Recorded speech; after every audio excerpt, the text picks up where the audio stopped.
Nanindigan ang Iglesia ni Cristo sa kakayahan at integridad ng hudikatura sa Pilipinas. Sa kabila nito, naniniwala naman ang INC o Iglesia ni Cristo na dapat sa Pilipinas litisin si dating Pangulong Duterte at hindi sa ibang bansa. Report mula kay Eden Santos. Nagtitiwala ang Iglesia ni Cristo sa integridad at kakayahan ng hudikatura at mga hukom sa Pilipinas. Idiniin nito na gumagana ang sistema ng hustisya sa bansa. Naniniwala ang Iglesia na dapat sa Pilipinas litisin si dating Pangulong Rodrigo Duterte. Ang posisyon ng Iglesia ni Cristo ay inihayag mismo ng tagapagsalita nito na si kapatid na Edwel Zabala sa programang Saganang Mamamayan ng Net25. Ayon kay kapatid na Zabala, dapat pairalin kung ano ang tama at kung ano ang nasa mga batas ng Pilipinas. Una rito, inaresto ng Philippine National Police Criminal Investigation and Detection Group si dating Pangulong Rodrigo Duterte dahil sa kasong crime against humanity. Huwag po itong pilipitin para umayon sa nais ng sinuman. Hindi po sumasang-ayon ang Iglesia sa anumang hakbangin na hindi naaayon sa mga batas ng ating bansa. Sapagkat ang batas po ang salalayang nagpapanatili ng kaayusan sa ating bansa. Kapag ang batas ay binaliwala, ay nagbubunga ito ng kaguluhan, hidwaan at kawalang hustisya. Alam niyo po iyan. Sino mang Pilipino o mamamayan ng ating bansa na may ginawang paglabag sa ating mga batas, dito dapat litisin sa ating bansa.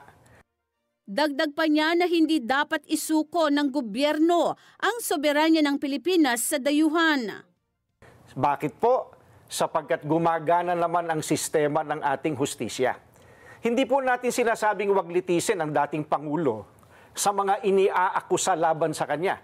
Ang saganang amin po, nagtitiwala ang Iglesia ni Cristo sa integridad at kakayahan ng hudikatura para pagpasyahan ng ganitong bagay at usapin. Ang mga hukom natin ay may kakayahan po na gampanan ang kanilang tungkulin, na ipataw ang tamang hustisya at pairali ng katarungan sa lahat ng sandali. Kaya, hindi natin dapat isuko ang soberenya ng ating bansa sa iba. Binigyang diin ni kapatid na Zabala na ang hindi pakikinig ng mga namumuno sa gobyerno sa panawagan ng Iglesia sa isinagawang National Rally for Peace ay nagresulta ng kaguluhan sa bansa.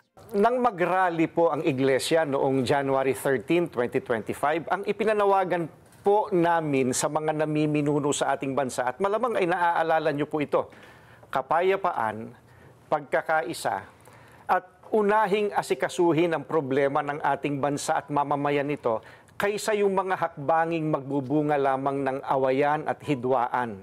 Dahil alam naman ng marami po na ang mga ito pawang pamumulitika lamang. Ang nakakalungkot po ay yung panawagang yun ng Iglesia ni Cristo tila hindi pinakinggan ng mga kinaukulan. Kaya nga po, Kuya Jen, nangyayari yung mga nangyayari ngayon. Sinabi pa niya na nagdulot din ito ng pagkakabahabahagi hindi lang sa gobyerno, kundi maging sa mga mamamayan. Hindi naman po natin may tatatwa ng sinuman. Matindi ang pagkakabahabahagi ngayon ng mga nasa gobyerno hanggang sa ating mga mamamayan. Hindi lamang tayong mga Pilipino ang nakakaalam na hindi tayo nagkakaisa. Ang nakakalungkot, maging ang mga taga-ibang bansang nagmamasid sa kaganapan po rito ngayon sa Pilipinas, alam na alam nila. Eden Santos para sa Mata ng Agila. Matatag, matapang, matapat.